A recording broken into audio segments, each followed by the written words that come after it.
انسان کا سب سے زیادہ تعلق اس کے رب کریم کے ساتھ ہوتا ہے۔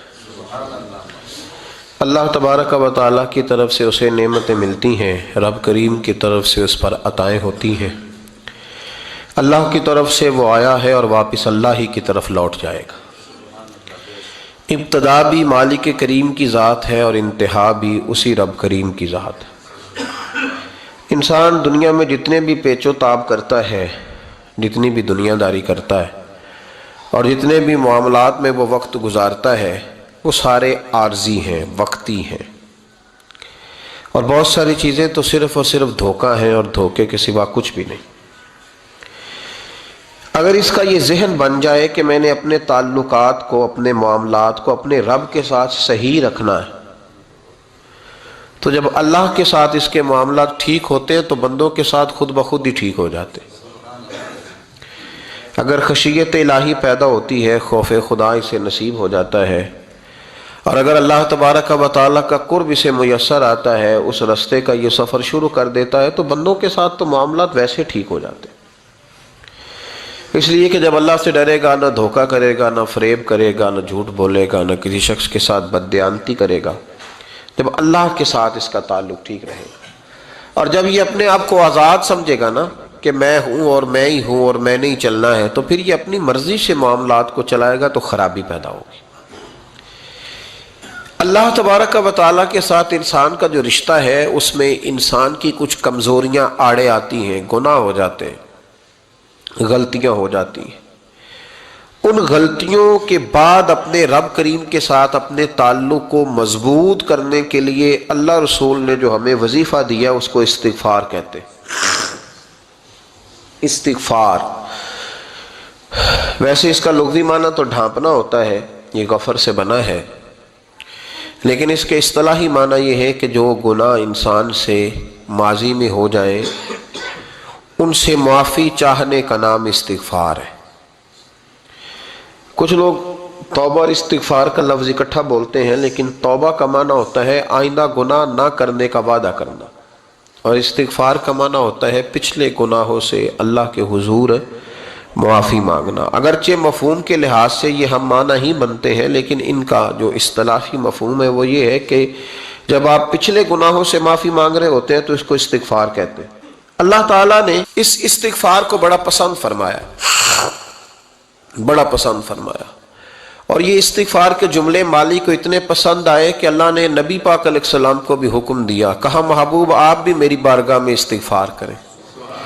اگرچہ حضور کا استغفار اس معنی میں نہیں ہے، بلکہ نبی پاک کا استغفار تو بلندی درجات کا معاملہ ہے، چونکہ استغفار خود ایک عبادت ہے، تو یہ عبادت کرنے کا اللہ نے اپنے محبوب کو بھی ارشاد فرمایا۔ جب فتح مکہ ہوئی تو فرمایا اذا جاء نصر اللہ والفتح، جب اللہ کی مدد آئی تو پھر فتح نصیب ہوئی، وَرَأَيْتَ النَّاسَ يَدْخُلُونَ فِي دِينِ اللَّهِ أَفْوَاجًا، تو پھر آپ دیکھیں گے لوگوں کو، لوگ فوجوں کی فوجیں دین میں داخل ہو رہے ہیں۔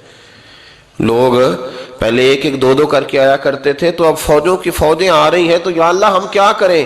تو رب کریم نے فرمایا محبوب فَسَبِّحْ بِحَمْدِ رَبِّكَ وَاسْتَغْفِرْ، اپنے رب کے لیے حمد کرو، تسبیح پڑھو اور استغفار کرو۔ کیا کرو؟ استغفار، معافی مانگو، اس کے حضور آہذاری کرو، استغفار کرو۔ معنی یہ ہوا کہ جب تو غلطی ہو جائے پھر بھی استغفار کرو، جب اللہ زیادہ نعمتیں دے پھر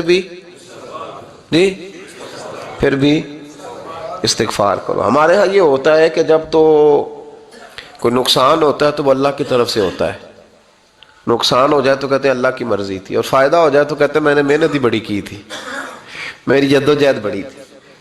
ایک بچہ ایک دفعہ میرے پاس کہیں انٹرویو کے لیے جا رہا تھا، تو دعا کرانے آیا، کہنے لگا میں نے وہاں جانا ہے، دعا کیجئے گا اللہ تعالیٰ کامیابی دے۔ میں نے دعا کی، کچھ اس کو پڑھنے کو بتایا، لیکن کامیاب نہ ہو سکا، لوٹ آیا۔ تو میں نے پوچھا کہ کیا بنا؟ کہنے لگا حضرت صاحب بس اللہ کی مرضی تھی، اللہ کی مرضی تھی۔ پھر ایک دفعہ گیا تو نہ کہا اللہ کی مرضی تھی، تیسری دفعہ گیا کامیاب ہو گیا۔ تو بھئی اب کیا بنا؟ کہنے لگا جی جب میں داخل ہوا تو اس نے جاتے ہی مجھ سے پوچھا سب سے پہلا سوال یہ کہ تمہیں جنرل نالج کی بھی کچھ معلومات ہے یا شعبے کے آدمی ہو؟ تو میں نے کہا جناب پوچھئے۔ تو انہوں نے پاکستان کا حدود اربہ پوچھا تو میں نے فٹافٹ بتا دیا۔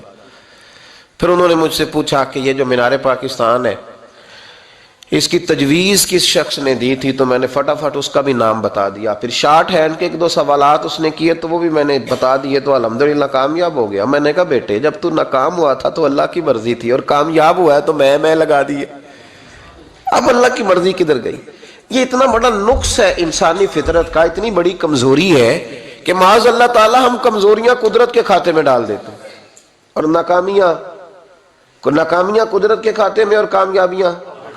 یہ کیا تماشا؟ حالانکہ ہونا یہ چاہیے تھا کہ جہاں انسان کمزور پڑے تو کہے میری غلطی تھی. صوفیاء یہ سبق دیتے ہیں، اللہ کے بندے یہ پیغام دیتے ہیں کہ جب تو کہیں ناکام ہو جائے تو سمجھ جائے تیری، اور جب تو کامیاب ہو جائے تو سمجھ رہے اللہ راضی ہو گیا تھا، اللہ نے رحمت کر دی، اس نے فضل کیا. تو یاد رکھیں استغفار، کئی چیزوں پہ استغفار ہوتا ہے، کئی چیزوں پہ، اور استغفار کا نفع ملتا ہے. کیا نفع ملتا ہے؟ وہ سورہ نوح کی آیت نمبر 10، 11 اور 12 میں اللہ نے بیان فرمایا کہ استغفار صرف گناہ سے معافی چاہنے کا نام نہیں بلکہ استغفار کا تمہیں فائدہ ملے گا. کیا؟ رب فرماتے ہیں فَقُلْ تُسْتَغْفِرُوا رَبَّكُمْ. جب حضرت نوح کی قوم قحط کا شکار ہو گئی، آزمائشیں آ گئیں، تو آ کے حضرت نوح سے کہنے لگے اب ہم کیا کریں؟ تو کیا کہا حضرت نوح نے؟ فرمایا فَقُلْ تُسْتَغْفِرُوا رَبَّكُمْ. آپ نے فرمایا اپنے رب سے استغفار کرو، اپنے رب سے. انہوں نے قحط کی بات کی، انہوں نے کہا کہ کھیتیاں اجڑ گئی ہیں، بارش نہیں ہو رہی، قحط کی بات کی. آپ نے کیا کہا؟ استغفار کرو. کیوں کہ انہو کان غفارا، بے شک اللہ بڑا ہی بخشنے والا. وہ کیا کرے گا؟ یرسل السماء علیکم مدرارا، وہ تم پر موسلا دار بارش برسائے گا. جب تم استغفار کرو گے تو اللہ موسلا دار بارش برسائے گا. وَيُمْدِدْكُمْ، اور وہ تمہاری مدد کرے گا. استغفار کرنے والے کی اللہ کیسے مدد کرے گا؟ بِأَمْوَالٍ وَبَنِينَ، تمہیں مال بھی عطا کرے گا اور بیٹے بھی عطا کرے گا. بارش بھی دے گا استغفار کرنے والے کو، اور مال اور اولاد سے اس کی مدد بھی کرے گا. وَيَجْعَلْ لَكُمْ جَنَّةٍ وَيَجْعَلْ لَكُمْ أَنْهَارًا، اللہ تمہیں جنت بھی عطا کرے گا اور تمہیں نہریں بھی عطا فرمائے گا. تمہارے لیے جنت بھی بنائے گا، انہار بھی بنائے گا. توبہ کا، استغفار کا تمہیں یہ فائدہ ملے گا. ایک استغفار، ہمارے بزرگوں نے وہ لکھا ہے کہ جب انسان کو اللہ نعمتیں دیتا ہے تو پھر رب کا حکم ہے کہ اس پر شکر بھی کرے. نعمتوں پر اللہ کا شکریہ نہ کرنے پر بھی استغفار کرنا چاہیے کہ اللہ تو نے بڑا کچھ دیا تھا پر میں شکر ادا اس پر بھی. ہمارا تو اب یہ حال ہے کہ جو ہمارے پاس چیزیں ہیں وہ ہم کہتے ہیں یہ تو میرا حق تھا، لیکن جو نہیں وہ مجھے فٹافٹ ملنی چاہیے. مطلب اگر میرے پاس صحت ہے تو اس کو میں اپنا حق سمجھ لیتا ہوں کہ یہ تو میرا، یہ چونکہ ٹھیک ہے جی یہ تو صحیح ہے، تندرستی ہے یہ تو ٹھیک ہے، لیکن کار کوئی نہیں، وہ ذرا مل جانی چاہیے. اولاد تو میرے پاس ہے، وہ تو میرا حق تھا، میرا رائٹ تھا، معاذ اللہ وہ تو ہم نے حق بنا لیا. اور میرے پاس بنگلہ کوئی نہیں، وہ مجھے فٹافٹ مل جانا چاہیے. بھئی یہ کس طرح تیرا حق تھا؟ کس حساب سے؟ یعنی جو چیزیں ہیں ان کو سنبھالنے کی فکر نہیں ہے، اور جو نہیں ہے ان کے طلب کی فکر لگی ہوئی ہے. شکر نعمت کو محفوظ کر دیتا ہے، شکر نعمت کو محفوظ کر دیتا ہے، اور ناشکری نعمت کو لَئِن شَكَرْتُمْ لَأَزِيدَنَّكُمْ وَلَئِن كَفَرْتُمْ إِنَّ عَذَابِي لَشَدِيدٌ. اللہ فرماتے ہیں شکر کر میں تیری نعمتوں میں اضافہ کر دوں گا، اور ناشکری کرے گا تو عذاب دوں گا. شکر نہیں نہ ہوتا، شکر نہیں ہوتا. دیکھیں نا 100 روپے ابا جی نے دیا ایک بچے کو اور اس کو کہا کہ جا دکان سے کچھ چیز لے آ، تو وہ 100 روپیہ اس نے رستے میں جاتے کہیں پھاڑ دیا یا گوا دیا، تو اب وہ والد سے دوبارہ 100 مانگتا ہے تو والد کہتا ہے کہ پہلے 100 کا تو نے کیا کیا؟ نہیں سمجھ آئی آپ کو میری بات؟ پہلے 100 کا کیا کیا؟ تو وہ کہے گا جی باپ میرا دل کرتا تھا میں نے پھاڑ دیا. جوان بچہ ہے، سمجھدار ہے، 12-14 سال کا ہے. باپ میرا دل کیا تھا میں نے پھاڑ دیا، ختم ہو گئی بات. تو ابا نیا 100 دے دے گا؟ سبحان اللہ. کتنے خوش ہو کے آپ کہہ رہے ہیں نہیں دے دینا سو. یہ کیسے ہو سکتا ہے بھائی؟ کروڑ پتی والد بھی ہو تو 100 کا نوٹ دوبارہ دیتا کیوں؟ باپ بیٹا نہیں اس کا پیار نہیں، کیوں نہیں دے رہا؟ وہ کہتا تو نے میرے پہلے 100 کی قدر نہیں ڈالی، نیا تجھے کیسے مل جائے؟ تو نے خیال ہی نہیں کیا، تو نے جدوجہد ہی نہیں کی. تو نے حضرت مولا رومی نے مثال دی ہے، جناب رومی فرماتے ہیں کہ بغیر محنت کے لوگوں کو اللہ نے نعمتیں دی ہیں تو انہوں نے شکر ہی نہیں ادا کیا. اندھے سے پوچھ آنکھ کی قدر کیا ہے. پوچھ اندھے سے، پوچھ معذور سے کہ ٹانگوں پہ چلنا کتنی بڑی نعمت ہے. کبھی پوچھ اس سے جس کا مکان تو ایک کنال میں ہے پر رونے والا بچہ کوئی بھی نہیں. پوچھ اس سے جس کی جیبیں دولتوں سے بھری ہوئی ہیں پر کوئی نہیں کہتا کہ ابا 10 روپے دینا. پوچھ یہ کتنی بڑی تکلیف ہے. حضرت رومی نے لکھا ہے، وہ فرماتے ہیں کہ ایک والد تھا تو اس نے بڑی دولت کمائی تھی تو اس کا بیٹا بے دریغ ہی اڑاتا رہتا تھا. کبھی ادھر پیسے بھگا دیے، کمائے نہیں تھے نا، محنت نہیں نہ کی تھی، کمائے نہیں تھے. والد بڑا سمجھاتا تھا پر سمجھ نہیں آتی تھی. ایک دن اس کے ابا کے ذہن میں ایک بات آئی. وہ کہنے لگا بیٹے یار میں کنگال ہو گیا ہوں، اچانک حالات خراب ہو گئے، ایک آنا مجھے چاہیے، دوائی خریدنی ہے، کہیں سے لے کے آؤ. اس نے کہا ابا مسئلہ ہی کوئی نہیں، یار ہی بڑے ہیں، بہت سارے لوگوں کے ساتھ رات میں جاتا ہوں روٹی کھانے ہوٹل میں، کئی ہیں جو میرا انتظار کر رہے ہوتے ہیں، فیس بک والے اور جناب وہ سیلفی والے بڑے سارے ہیں جو کہتے ہیں تیرے بغیر گزارا ہی نہیں. بڑے ہیں جو روز سویرے اٹھ کے پہلے مجھے السلام علیکم کا میسج کرتے ہیں پھر اس کے بعد کسی اور سے. بڑے ہیں، کوئی مسئلہ ہی نہیں.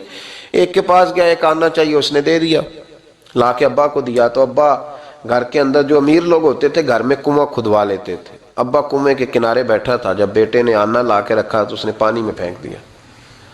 اگلی صبح پھر کہا بیٹے ایک آنے کی ضرورت ہے، دوا خریدنی ہے. اس نے کہا مل جائے گا. 2 4 5 دوست ابھی ہیں بڑے مالدار، ان سے جا کے کہا، ایک سے آنا لایا، ابے نے پھر پھینک دیا، تیسرے دن بھی پھینک دیا، چوتھے دن بھی. یار اب ختم ہو گئے. کچھ آہستہ آہستہ دوستوں کو پتہ چل گیا کہ کنگال ہو گیا ہے، خبر پھیل جاتی ہے نا، اب بھوکا ہو گیا ہے. اب آہستہ آہستہ موبائل بند ہونے لگے، آہستہ آہستہ جو ہے وہ نمبر بلاک ہونے لگا، حالات بگڑ گئے. اب جب اسے پتہ تھا کہ یار تو اب دروازہ کھٹکھٹاتا ہوں تو کہتے ہیں کہ اسے کہہ دو میں گھر نہیں، ابا نے تو آنا مانگنا ہے اور میں بے دریغ دولت ابا کی اڑاتا رہا ہوں، اب یہ بھی نہیں کہہ سکتا کہ مجھے دیتا کوئی نہیں. شہر سے باہر نکل گیا، سارا دن مزدوری کی، جد و جہد کی، کبھی کام کیا نہیں تھا، ہاتھوں پہ چھالے پڑ گئے. بڑا مشکل ہوتا ہے جن لوگوں نے کام نہ کیا ہو، انہیں کرنا پڑ جائے تو. تکلیف کا شکار ہو کے ایک آنا کمایا، شام کو لا کے والد کی ہتھیلی پہ رکھا تو اس نے پھینکا نا جب کنویں میں تو چیخ پڑا، کہنے لگا ابا جی آپ سیانے بیانے بندے ہیں، روز پیسے لا کے دیتا ہوں، کنویں میں پھینک دیتے ہو، کوئی کرنے والی بات کرو، نہیں دوائی کھانی تو نہ کھاؤ، ضائع کیوں کرتے. تو بیٹے کو باپ نے تھپکی دے کے بٹھا لیا. اس نے کہا بیٹا میں نے پہلے دن تو نہیں پھینکا، تو 7واں دن میں روز پھینکتا ہوں، آج تیری چیخیں کیوں نکلی؟ کہنے لگا ابا پہلے ادھار کے تھے آج مزدوری کے ہیں. نہیں سمجھ آئی بات؟ پہلے بولیے اور آج میری محنت ہے، مزدوری ہے، جد و جہد ہے. تو والد کہنے لگا بیٹے یہی میں تجھے سمجھانا چاہتا تھا، وہ میرے بھی محنت کے ہیں جو تجھ روز یاروں کو کھلا آتا ہے، وہ میں نے بڑی جد و جہد سے جمع کی ہے، میں کنگال نہیں ہوا، صرف تجھے سمجھانا تھا. او بھائی یہ آنکھیں تیری محنت کی نہیں نا، اس لیے تو شکر نہیں ادا کرتا. یہ وجود، یہ ٹانگیں، یہ شعور، یہ تیری جد و جہد کا نہیں.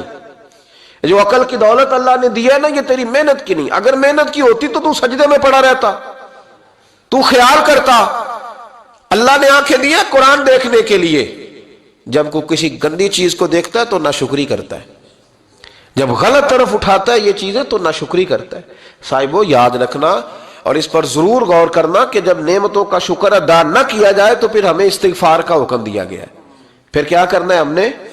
استغفار کا، یا اللہ ہم تیری نعمتوں کا شکر ادا نہیں کر سکے تو ہمیں معاف فرما دے، تو ہم سے درگزر فرما، معاف فرما. ایک استغفار اس بات کا ہے کہ دیکھیں نا، یہ رسول پاک علیہ السلام کا فرمان ہے، یہ حدیث امام راضی نے لکھی ہے، اور نبی پاک کی فرمان کے لحاظ سے جو چیز ہمارے سامنے آئے نا اس پر ہماری آنکھیں بھی کھل جانی چاہیے، دل بھی کھل جانا چاہیے کہ کوئی خاص ہی بات تھی جو حضور نے بیان فرمائی صلی اللہ علیہ وسلم. سرکار دو عالم علیہ السلام نے فرمایا ایک آدمی نے 500 سال بغیر ریاکاری کے اللہ کی عبادت کی. کتنے سال؟ 500 سال. 5 سال نہیں ہوتی بغیر ریاکاری کی. تہجد پڑھنے والا جب تک 6 لوگوں کو بتا نہ دے تہجد پڑھی ہے، اتنی دیر تو تہجد آگے بڑھتی نہیں. کم از کم 6 بندوں کو پتا ہونا چاہیے. اور میرے جیسے حاجی نمازیوں کا تو دل کرتا ہے کہ وظیفے پہ بندہ رکھا جائے جو تعریفیں کرے صبح و شام. حاجی صاحب کی کیا بات ہے، حضرت صاحب کی وظیفہ دیں گے اس کو مہینے کا، وہ تعریف کرے کھول کے کہ آپ کی بڑی بات. یہ مرض ہے، تعریف سننا نا یہ بیماری ہے، اس نے جھوٹ کو جنم دیا ہے، بہت بڑا مرض ہے۔ حضرت سعدی نے اس پر بہت بڑے مقالہ جات لکھے ہیں اور فرماتے ہیں یہ مرض کچھ لوگوں میں بہت زیادہ ہوتا ہے۔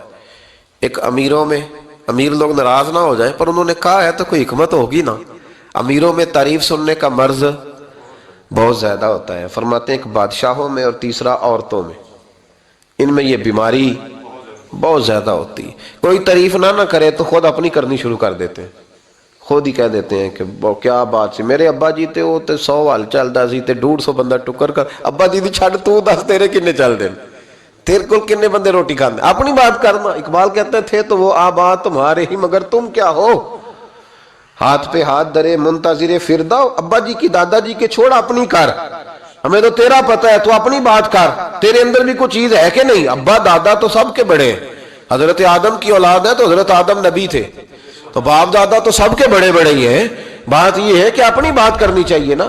تو یہ بیماری ہے، یہ نقص ہے۔ 500 سال بغیر ریاکاری کی عبادت، اور بیان میرے نبی کریم علیہ السلام فرما رہے ہیں 5، بولیے، یہ بہت بڑا مسئلہ ہے، دکھاوا نہ ہو، ریاکاری نہ ہو۔ ہم مجالس میں جاتے ہیں نا جناب، محافل میں، تو لسٹ ملتی ہے، یہ چودھری صاحب نے صدارت ہے، انہوں نے خصوصی تعاون کیا ہے، تو یہ فلانے صاحب ہے تو ان کا بھی نام لینا ہے۔ تو میں کبھی کبھی کہہ دیتا ہوں کہ یار آپ نے تو کہا تھا یہ نبی پاک کی تعریف کی محفل ہے، اور یہاں آپ نے لسٹ لگا دی ہے پوری تعریف کرنے والوں کی۔ کچھ ضروری ہے کسی کا نام لینا اور اس کا جناب ذکر کرنا اور اشتہار پہ اس کی فوٹو آنا، یہ کچھ ضروری ہے؟ ویسے بھی کوئی اچھا لگتا ہے کہ نبی پاک کے نام کی محفل اور میں کہوں میں صدارت کر رہا ہوں؟ ڈرنا چاہیے نا مجھے اللہ تعالیٰ سے، حضور کی محفل اور میری صدارت، اس پر کبھی غور کریں۔ اگر کوئی راہ طریقت کا مسافر ہوگا تو تڑپ جائے گا کہ نبی پاک کے نام کی محفل اور سرپرستی ایک ایسے آدمی کی جس کو وضو تک نہیں کرنا آتا، چھ معنی دار ہے، وہ دھندا ہے معاذ اللہ تعالیٰ، جس کا جو دل کرے وہ کرتا جائے۔ 500 سال بغیر ریاکاری کی عبادت کی، 500 بڑا مشکل ہوتا ہے۔ حضور فرماتے ہیں یہی بندہ جب اللہ کے حضور کھڑا کیا جائے گا تو رب کریم اس سے کہے گا کہ چلو اس کو میرے فضل سے جنت میں لے جاؤ، تو عرض کرے گا مالک فضل تو ٹھیک ہے پر 500 سال لگائے ہیں میں نے، 5۔ وہ مولوی صاحب میری طرح کے بیچارے جو امام مسجد ہوتے ہیں نا، تو وہ بھی کہتے ہیں جب میں آیا تھا تو 30 بچے تھے مسجد میں، اب 80 ہو گئے۔ اور بھائی یہ بندوں کو بتانے کی کیا ضرورت ہے، یہ تو اللہ کی رضا کے لیے ہے نا، تو چھوڑ اس میں اتنا تذکرہ کرنے کی کیا حاجت۔ 500 سال جس نے لگائے، بول پڑا یا اللہ 500 سال لگائے اور تو کہتا ہے کہ اس کو میرے فضل سے لے جاؤ، تو رب کریم نے فرمایا چلو کوئی نہیں، پھر انصاف کر لیتے ہیں، الٹی آنکھ کی روشنی نکال کے ترازو کے ایک پلڑے میں رکھو اور 500 سال کی بغیر ریاکاری کی عبادت دوسرے پلڑے میں رکھو۔